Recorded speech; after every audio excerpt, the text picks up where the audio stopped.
The reason you're not where you want to be with your body has nothing to do with what you do in the gym. It's about who you think you are. You don't just need more fitness advice. You need an identity shift. Stop focusing on what you do and start focusing on who you are. And in this video, I will show you how to stop chasing the result and start becoming the person you want to be. It's funny because when I thought of the video idea, it was actually this morning. And I do my morning walk on the treadmill for about 60 minutes to get my steps in for the day, so I no longer have to think about it. And as I finished, there was this gentleman named Dimitri. He's from Germany, great dude. And we had been talking back and forth for a little bit over the last few weeks, and we're talking about his progress, and he was just telling me, man, I just need motivation. And today he was telling me again, I was like asking, how's it been going since? He's like, yeah, last week was tough, but this week I feel motivated. And that made me think of something where most people go wrong. They rely on motivation. They rely on, yeah, let me be motivated and then I'll get the result. But the years pass, the months pass, and they are still stuck in the exact same spot. The reason for that is because they are focusing on the wrong thing, and maybe that's you. They are focusing on the result, and they are focusing on the motivation to get the result. But we're human. Motivation fades. You can have terrible sleep, you can have a terrible work day, and you won't feel motivated.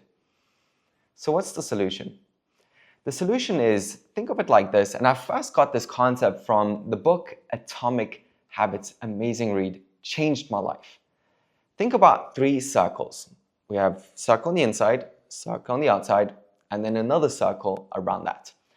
Most people focus on the 3rd circle, which is the outcome. The 2nd circle is your habits, which lead to the outcome. But the inner circle, that is your identity. And the cool thing is, if you can shift from outcome to identity, more often than not, you will actually achieve the result because it's just a byproduct.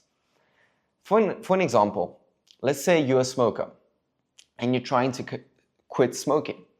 If you say, I am trying to quit smoking, you still have the identity of being a smoker. But instead, if you say, I'm no longer a smoker, I am someone who is healthy, I'm someone who prioritizes my health, that's an immediate identity shift. By saying, I'm trying to quit smoking, you are giving yourself the door or the option to smoke because you're still trying. Now, tying that to health and fitness, instead of saying, I'm trying to get in shape, I'm trying to lose weight, I am someone who prioritizes their health. If you want to take it a step even further, say, I am consistent. Because now it's like the core behavior. I am resilient. I am hardworking. And if you can shift from, again, I am trying to get in shape, to I am someone who is in shape, or I am someone who prioritizes their health, you will automatically do the things that are required to become that person. So think to yourself, what does a person do that prioritizes their health? They eat the right things, they work out, and they sleep well, amongst some other things. Point being, because you have that identity, the 2nd circle, the habits follow, and as a result, you get the result, but it's no longer the focus. And the cool thing is, it's so liberating, it's freeing, because whenever you focused on the result, you're almost like putting yourself in a box until you reach that.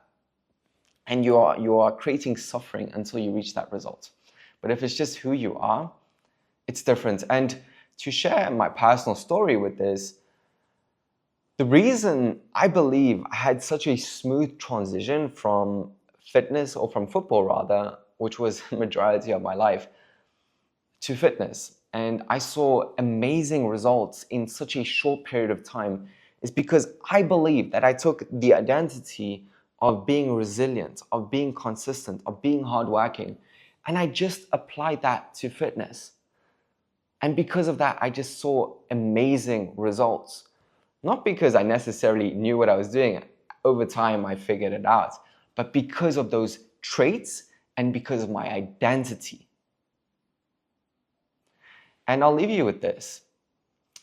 If you really want to be, or if you really want to take this to the next level, identity and confidence overall, if you can base your confidence not on results, not on outcome, not on external circumstances, and this is a shift I made for myself and it's changed my life.